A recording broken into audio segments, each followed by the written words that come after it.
You are listening to Day 4, Jealousy, by Being Zen, Part 4 of the Sormik Week 2016 series.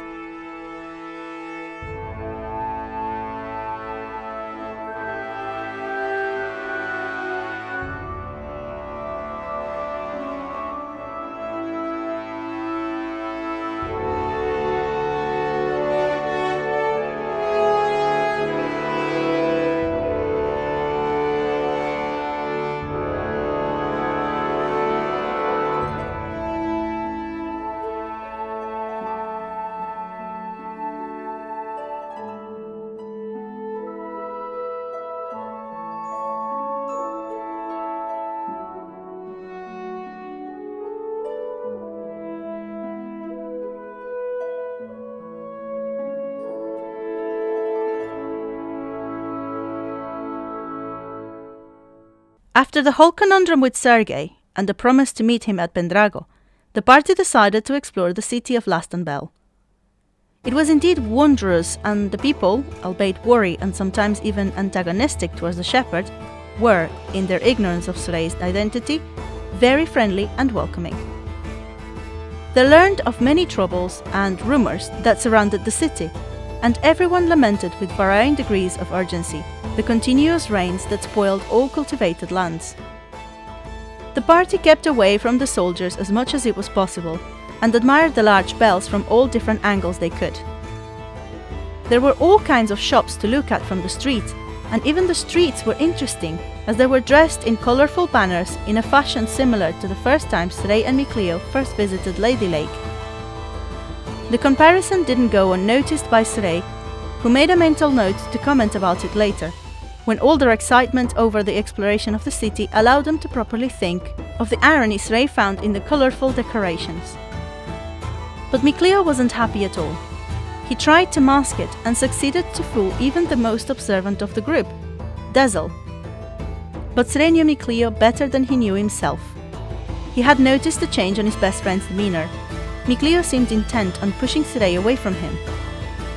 In order to confirm his suspicions, Serei tried holding Mikleo's hand discreetly, like he had taken to do since the incident with the fake elixir, but Mikleo had pulled his hand away and stepped back from Serei, pointedly pushing Rose towards him instead.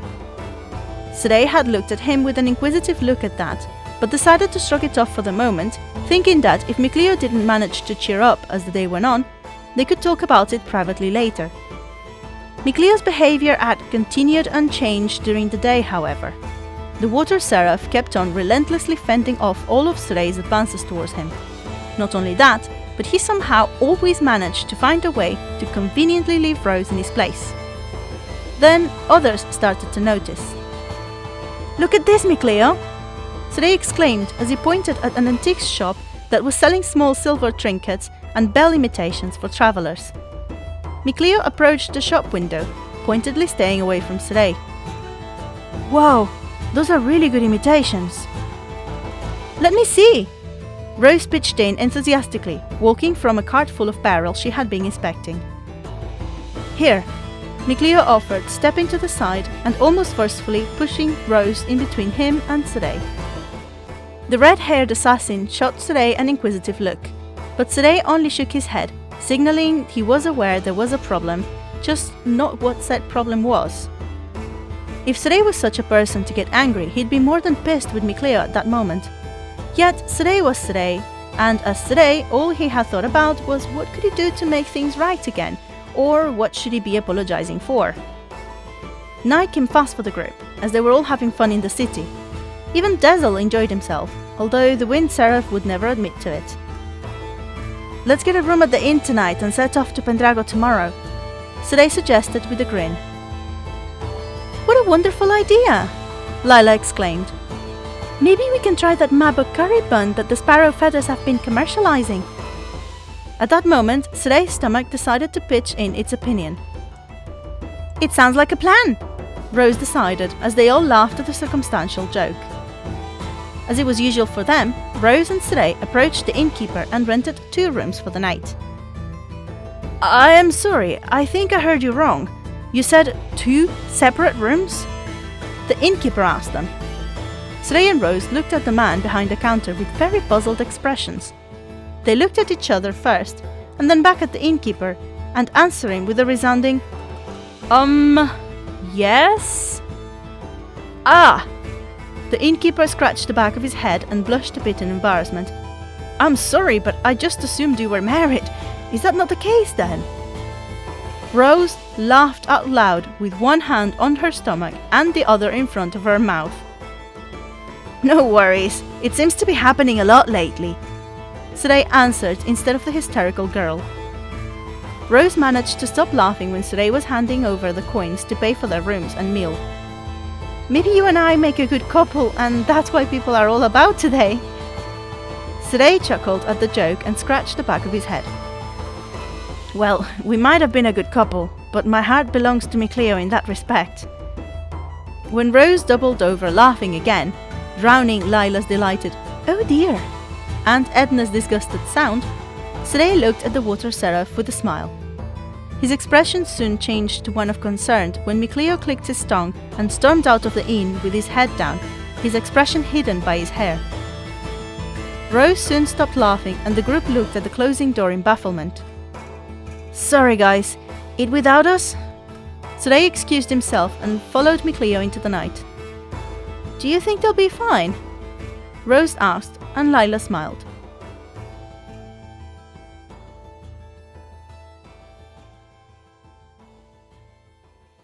That's right, my husband here is nobility.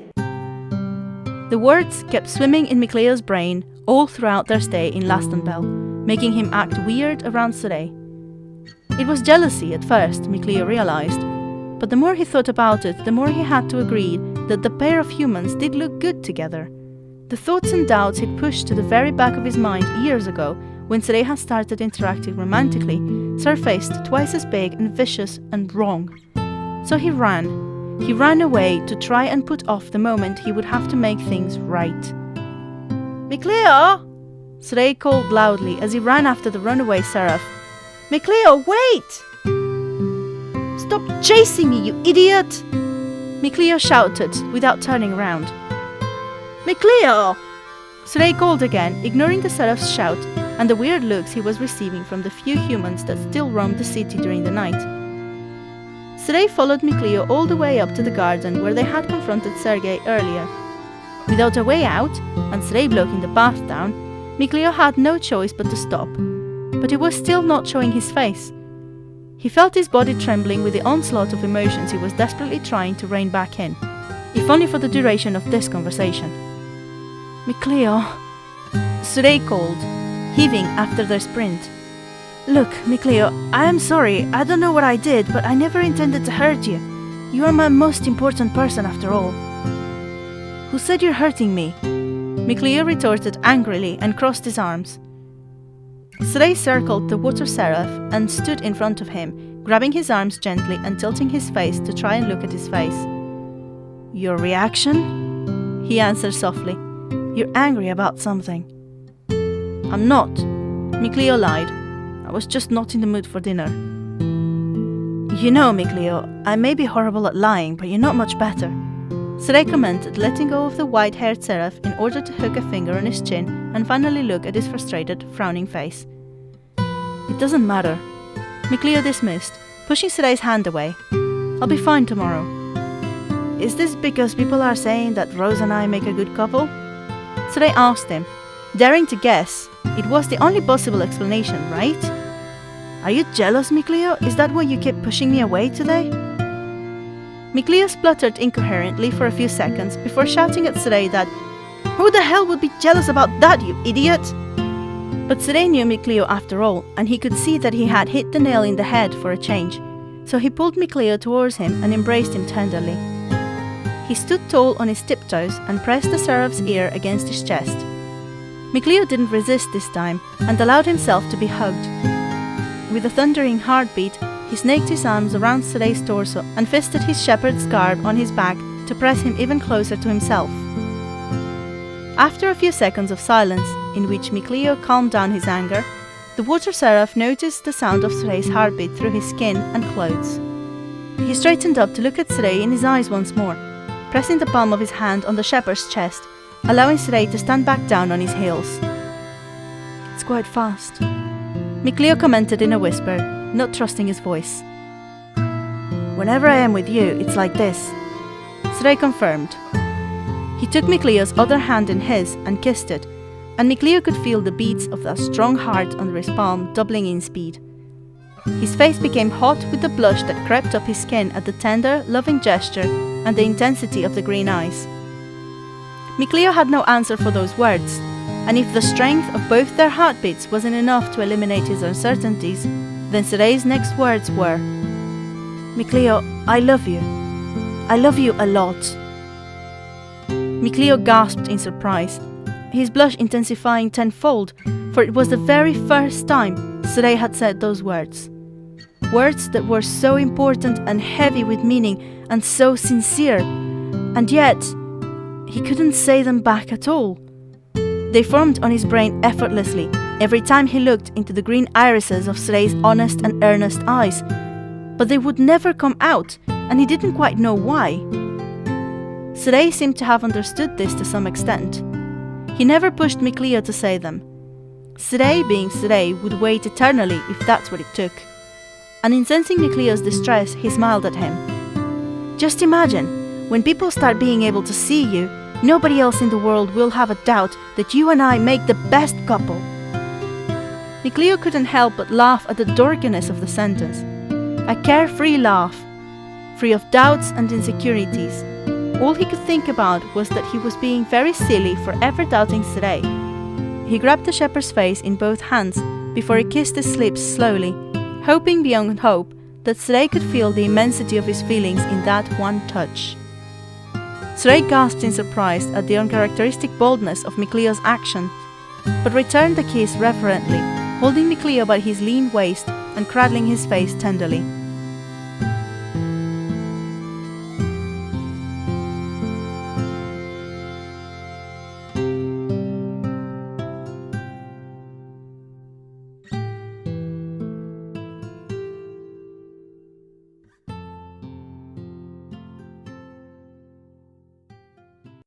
Rose had helped herself to dinner by the time Srey and Micleo returned to the inn, but she had left Srey's portion untouched on the table. If any of them had a clue about what had just transpired, none of them mentioned it. The group fell back into their usual conversation while Srey stuffed his face with delicious mabo curry buns. All they knew is that the atmosphere around Srey and Micleo seemed to have changed somehow, becoming lighter and freer. "Disgusting lovebirds," Edna muttered under her breath, hiding her smile as she watched them. Lila only smiled fondly, before pitching to their conversation with one of her puns.